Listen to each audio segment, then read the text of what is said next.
Hola a todos y bienvenidos a los comentarios diarios que estamos desarrollando de la lección de Escuela Sabática. Estamos iniciando una nueva lección. Isaías, consolaos, pueblo mío. Qué lindo estudio que vamos a tener. En realidad estoy seguro que esta lección nos va a ayudar enormemente en nuestra vida espiritual, ya sea de manera individual, familiar y sobre todo como iglesia. Así es que les animo a no perdernos un solo día de este estudio. Todo este primer trimestre vamos a estudiar esta lección. Aprovechemos, queridos hermanos, al máximo el estudio que vamos a tener. Por otro lado, para esta semana nuestra lección titula Crisis de Identidad, y la verdad es un título no solo para el tiempo de Israel, es un título actual para nosotros que puede estar revelando nuestras grandes debilidades. El texto de memoria de toda esta semana se ubica en Isaías 1:18 y dice así: Venid luego, dice el Señor, y estemos a cuenta. Si vuestros pecados fueran como la grana, como la nieve serán emblanquecidos, y si fueran rojos como el carmesí, vendrán a ser como blanca lana. Isaías 1:18. Para hoy, nuestro estudio lleva por título Oíd cielos. Y es que en este estudio vamos a encontrar el llamado que hace Dios a través del profeta a su pueblo, el llamado que hace un padre al ver a su hijo que está a punto de perderse. Es un texto bastante tierno, así es que vamos a analizar lo que dice Isaías 1:2. Oíd cielos y escucha tu tierra, porque habla el Señor. Crié hijos, los engrandecí y ellos se rebelaron contra mí. Rápidamente, cuando Dios dice oíd cielos y escucha tu tierra, está haciendo referencia a los testigos que colocó cuando inició su pacto o cuando pactó con Israel. A los cielos y a la tierra llamo por testigos, dice por ejemplo Deuteronomio 30:19. Y Dios no solo llama a los dos testigos, que obviamente es una referencia, simplemente es un énfasis que pone Dios a sus palabras. También dice, cumplí mi pacto, los saqué de Egipto, los crié, los conduje, que en Oseas dice, con cuerdas de amor los llevé. Crié a estos hijos, los engrandecí, hice de ellos una potencia, una nación. Y a pesar de que yo cumplí la parte de mi pacto, ellos no cumplieron porque se rebelaron contra mí. Querido hermano, querido amigo, Dios te va a bendecir. Dios te va a cuidar porque simplemente te ama. Así como bendecía a Israel, a pesar de sus pecados, el Señor seguía mostrando misericordia. Dios puede hacer lo mismo con nosotros. Pero lo importante es que nosotros no nos descuidemos de nuestra relación con Él. ¿Y cómo yo puedo evitar cometer los mismos errores que cometió su pueblo?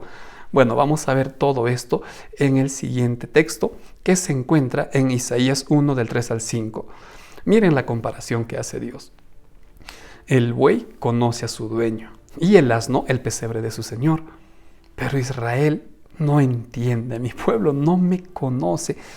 Qué desgarrador lo que hace aquí el Señor, porque hasta un animal dice, reconoce el camino a casa, pero tú, Israel, pero tú, hijo, que tanto te cuidé, oh generación pecadora, por eso dice, oh pueblo cargado de maldad.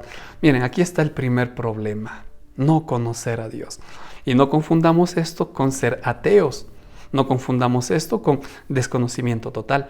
El pueblo de Israel conocía a Dios, pero no conocía correctamente a Dios. Habían desviado tanto su modo de actuar, su forma de pensar, que era muy distorsionado lo que ellos sabían de Dios. ¿Por qué? Porque no estudiaban la palabra de Dios al punto que en el tiempo, por ejemplo, de Josías se sabe que estaba perdida la palabra de Dios. ¿Qué podemos aprender de todo esto? Es importante estudiar la Biblia. Queridos hermanos, no dejemos de estudiar nuestra Biblia. Alimentémonos de ella todos los días. No seamos como ellos, cargados de maldad, hijos depravados. Dejaron a Dios, provocaron a ir al Santo Israel, alejarse de Dios. Si yo no estudio, obviamente ya estoy lejos, pero cada vez me voy alejando más y más de mi Señor. ¿Por qué queréis ser castigados? Dice aún, ¿todavía se rebelarán? Toda cabeza está enferma y todo corazón doliente. Queridos hermanos, fuera de Dios no existe persona buena. Alejados de Dios no existe persona que sea correcta.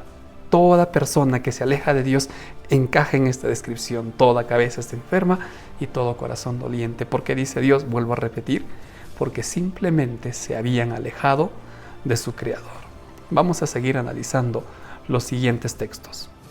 En los versículos del 6 al 7, Isaías describe así: desde la planta del pie hasta la cabeza no hay cosa sana en él, sino heridas, hinchazón y podrida llaga. No están curadas, ni vendadas, ni suavizadas con aceite.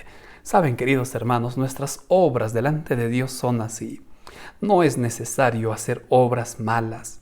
Basta con pretender justificarnos con nuestras acciones para que Dios nos diga: lo que tú haces son como heridas podridas.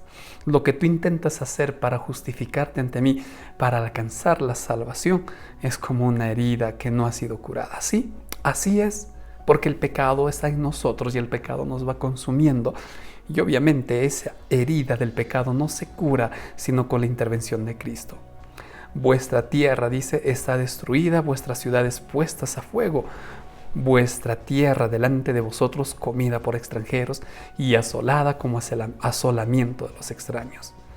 Qué triste, porque a veces trabajamos, a veces nos esforzamos, pero lo único que pasa es que el dinero que juntamos se va para la deuda, se va para el préstamo, se va en cosas rápidas, en problemas de salud. No disfrutamos lo que tenemos. ¿No es lo mismo a lo que estaba pasando el pueblo de Israel? ¿No es acaso la misma situación que se repite en nuestros días? No nos invade otro pueblo, no nos invade otra nación, no nos quitan las casas, pero vivimos alquilados y no disfrutamos de una casa propia, no disfrutamos de bienes, andamos todo el tiempo viviendo en una eterna miseria. ¿Por qué razón? Porque simplemente no estamos permitiendo que Dios nos bendiga tal como Él quiere. Por eso les dije en un inicio, este texto tiene muchas lecciones, este estudio, esta lección tiene muchas lecciones y será válido para nosotros. Finalmente, el Señor, como siempre lo hace, da unas palabras de esperanza a su pueblo, y eso es lo que vamos a ver ahora en el siguiente texto. En los versículos 8 y 9 leemos lo siguiente: y queda la hija de Sión como enramada en viña, como cabaña de melomar, como ciudad asolada. Les dije que el Señor siempre da un mensaje de esperanza, y sí, aquí está. La hija de Sión como enramada en una viña. Es una pequeña choza, por así decirlo, que simplemente sirve para cuidar los sembríos, los campos, los viñedos. No ofrece protección, no ofrece seguridad. Es más, uno tiene que vivir alerta ahí. Y es que así quedó la ciudad de Jerusalén cuando fue atacada por los asirios, cuando fueron invadidos. Muchos de los pueblos de Judea llegaron a caer. La única que se mantuvo fue Jerusalén. Por eso dice, como ciudad asolada, así queda Jerusalén a consecuencia de sus pecados. Si el Señor de los ejércitos, dice, no hubiese dejado un resto pequeño, como Sodoma fuéramos, y semejante a Gomorra. Saben, queridos hermanos, ¿por qué el Señor llega a comparar? Porque podríamos decir que el pecado del pueblo de Israel prácticamente estaba llegando a ser como el de Sodoma y Gomorra. Y no solo ello, en su gran misericordia el Señor permitió que Jerusalén quedara de pie. Fue la única, vuelvo a repetir, la única ciudad que quedó y no fue conquistada por el rey asirio. Por eso, en medio de tanta maldad, el Señor sabía que había un grupo de fieles. En medio de tanto pecado, el Señor sabía que había un grupo de hijos que eran leales a Él. Y por amor a ellos, no permitió que que Jerusalén cayera en manos de sus enemigos. Mis queridos hermanos, alrededor tuyo pueden pasar muchas cosas. Alrededor tuyo puedes ver un sinfín de problemas, de males.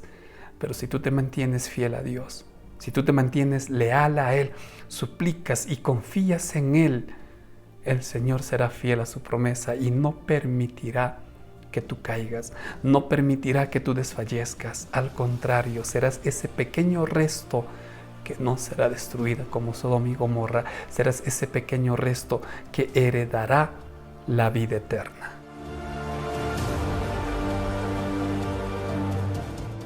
Recuerden que para bosquejar la lección, para enseñar la lección, lo mejor es trabajar con un esquema basado en objetivos. Por eso pronto estaré publicando el bosquejo de esta lección, en el cual tú podrás encontrar herramientas para el desarrollo y para el estudio y sobre todo la enseñanza de este importante tema. Ha estado contigo el pastor Joab Antesana y me despido deseándote muchas bendiciones.